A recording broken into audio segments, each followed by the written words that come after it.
Ош шаарында өндүрүлгөн бал муздак коңшу өлкөлөргө экспорттолууда. Жекешкер инвесторлордун колдоосу менен сүт азыктарын кайра иштетүүчү фирманы түптөп 60 жаранды жумуш менен камсыз кылууда.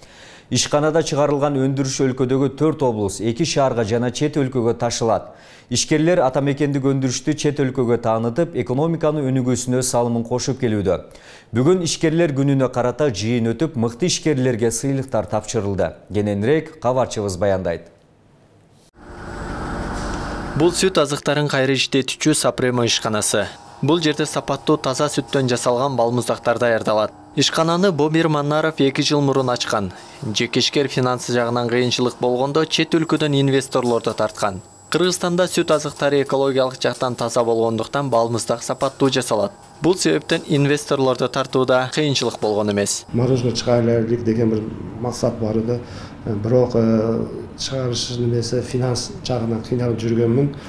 Кийин бир Өзбекстан мамлекетке өтүп туруп, инвестор издеп, уяктан мороженое заводуна табып барып, уяктан инвестор табып келдим. Кыргызстаныбызда сүт дамдуу экен, качественный экен. Биздин сүт мороженое кошулат сырьёлар бар. Биз өзүбүз Кыргызстандыкы сгущенное молоко, сливочное масло, сүт баарысы дамдуу экен.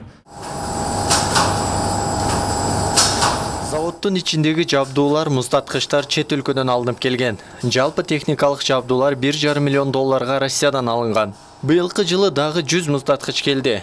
Бул жерде балмуздактын 58 түрү даярдалат. Жумуштун көпчүлүк бөлүгү автоматтык түрдө жасалууда. Учурда заводдо 10 автотехника өлкөдөгү 2 шаарга жана 4 облуска продукцияны ташып жеткирет. Ошондой эле чет өлкөдөгү 2 шаарга да экспорттолот. Жакынкы күндөрү өндүрүштү Россияга, Өзбекстанга, Түркмөнстанга экспорттоо пландалууда. Казакстандан өздөрү чыгып, биздин мороженабызды жеп, жегенден кийин биз мороженабызда этикеткасы, адреси бар, өзүбүзгө чыгышып, договор түздүк. Биз мороженаны Казакстанга сатайлык деп туруп. Бирок биз полностью договор түзүп, сертификаттарды тууралап, мыйзам чегинде Казакстан Алматы шаарына саттык. Бирок Казакстандын эли бир Кыргызстан продукцияны жеп, көп курсан болушту. Азыр сбытты эмеги жылга мындан Чимкент шаарына сурап атат. -40 градуска келет. Сатыгандан кийин робот менен өзү биякта робот менен келет. Упаковкага кетет.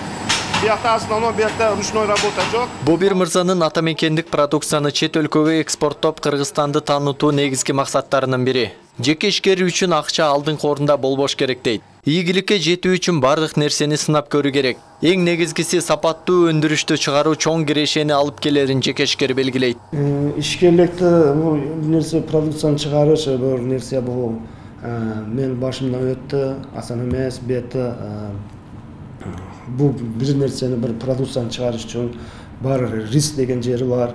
Биринчиден бар вложение, финансовый вложение тигесин экен бул акчаны тиккенден кийин буну карап чыккандан кийин ойлонуп мен ойду турасың экен. Россия, Казакстан, Тажикстан, башка бир Турцияга барганбыз.